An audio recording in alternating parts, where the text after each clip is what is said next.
కొండాపూర్ అనే ఊరిలో సరోజ అనే ఒక అత్త ఉండేది. ఆ ఊరిలో అందరూ తనని అత్త అని పిలిచేవాళ్ళు. ఆ అత్తకి ఒక కొడుకు ఉన్నాడు. భర్త కొడుకు పుట్టిన కొన్ని సంవత్సరాలకే చనిపోయాడు. అందుకు కొడుకును అల్లారు ముద్దుగా పెంచుకుంటూ ఉండేది సరోజ. అలా కొడుక్కి పెళ్లి వయసు వచ్చింది. ఒకరోజు ఇంట్లో తనలో తాను మాట్లాడుకుంటూ, దేవుడా, నా కొడుక్కి మంచి అమ్మాయి దొరికేలా చూడు స్వామి.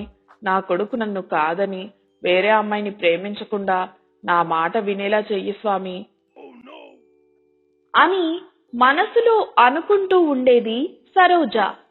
అప్పుడే కొడుకు లోపలికి వచ్చి, అమ్మా, నీకో విషయం చెప్పాలి.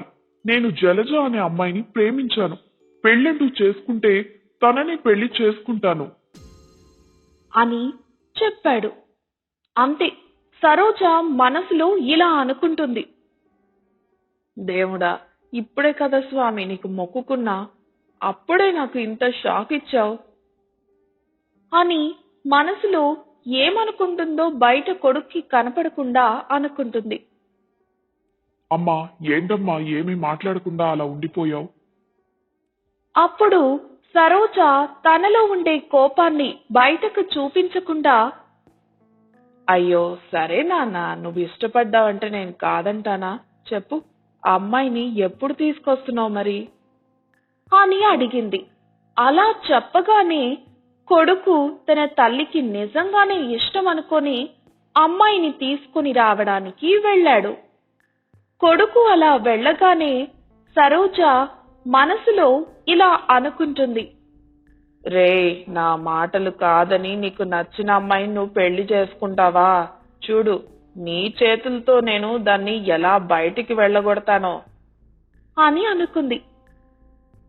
అనుకున్నట్లుగానే కొడుక్కి జలజని ఇచ్చి పెళ్లి చేసింది. పెళ్లి జరిగిన కొన్ని రోజులకు జలజతో కలిసి బాగానే ఉంది సరోజ.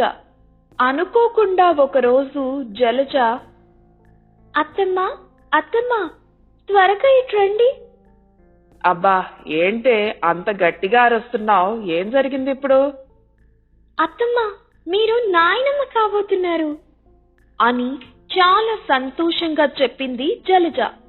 ఉండండి, ఇప్పుడు వెళ్ళి ఈ విషయం నీ కొడుకు చెప్తాను అని లోపలికి వెళ్ళింది జలజ.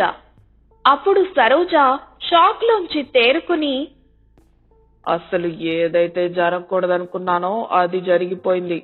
ఇక ఇప్పుడు కూడా నేను ఇలానే ఉంటే అది ఇంకా ఇక్కడే ఉండిపోతుంది. ఇక దీన్ని ఏదో ఒకటి చేసి ఇంట్లోంచి వెళ్ళగొట్టాలి అని అనుకుంది. ఒకరోజు సరోజ కొడుకు జలజ కోసం బుట్ట నిండా పండ్లని తీసుకొని వచ్చాడు. అమ్మా అమ్మా, జలజ ఎక్కడుంది? నేను తన కోసం పండ్లను తీసుకుని వచ్చాను. అప్పుడు జలజ, అవునా, మంచిది నాయనా, అన్నీ తెచ్చి నీ పెళ్ళానికే పెట్టు. ఈ తల్లి ఎందుకు కనపడుతుంది నీకు? అదేంటమ్మా ఇంత కొత్తగా మాట్లాడుతున్నావు? అయినా నీకు తల్లి ఎందుకు కనపడుతుందిలే, తల్లి కన్నా నీ పెళ్ళామే ఎక్కువ కదా అని ఏడుస్తూ అంటుంది సరోజ. అబ్బా, ఎందుకమ్మా ఇప్పుడు? అవి తనకే కాదు నీకు కూడా. నువ్వు కూడా ఎన్ని కావాలంటే అన్ని తిను అని చెప్పి ఆ బుట్ట అమ్మకు ఇచ్చి వెళ్ళిపోయాడు.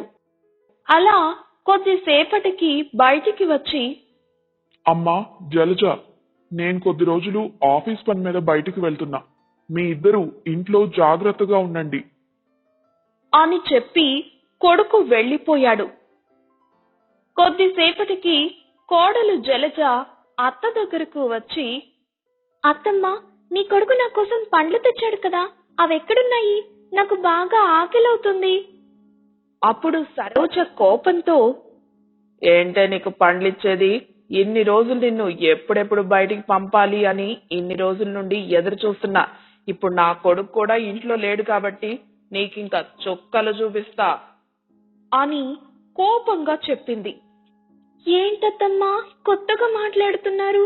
ఇన్ని రోజులు బాగానే ఉన్నారు కదా, ఇప్పుడేంటి ఇలా మాట్లాడుతున్నారు? నేను ఇలానే మాట్లాడతానే. ఇక నీకు నా చేతిలో నరకం అంటే ఏంటో చూపిస్తా అని జలజని తీసుకెళ్లి ఒక రూమ్ లో పెట్టి తాళం వేస్తుంది. అలా తాళం వేసి బయటికొస్తున్న సమయంలో కొడుకు సడన్ గా ఇంట్లోకి వస్తాడు. సరోజ కంగారు పడుతుంది. ఏంట్రా ఇప్పుడేగా వెళ్ళావు, అప్పుడే వచ్చేసావేంటి? ఏం లేదమ్మా, నాకేం పని లేదని మళ్ళీ ఫోన్ చేసి చెప్పారు. అవును, జలజ ఎక్కడుంది? సరోజ కంగారు పడుతూ, ఏమోరా ఇంతసేపు ఇక్కడే ఉంది, బయటకు వెళ్ళినట్టుంది, మరి వెళ్ళొకసారి చూసిరా అని అంటుంది. అప్పుడు కొడుకు కోపంతో, ఇంకా చాలా ఆపమ్మా, నేను అంతా బయట నుంచి చూస్తూనే ఉన్నా. నీలో ఇంత దుర్బుద్ధి ఉందని నేను తెలుసుకోలేకపోయా. ముందు ఆ తాళం చెవి నాకు ఇవ్వు అని కోపంగా రూమ్ తాళం తీసి జలజని బయటకు తీసుకొని వచ్చాడు. అమ్మా, ఇక నిన్ను నేను నమ్మి జలజని ఇంట్లో పెట్టలేను. నేను వేరే ఇల్లు తీసుకొని అక్కడే ఉంటాం అంటూ జలజని తీసుకొని బయటకు వెళ్లిపోయాడు. ఇక సరోజ ఏమీ మాట్లాడలేక ఇంటి బయట అలాగే నిలబడి ఉంది.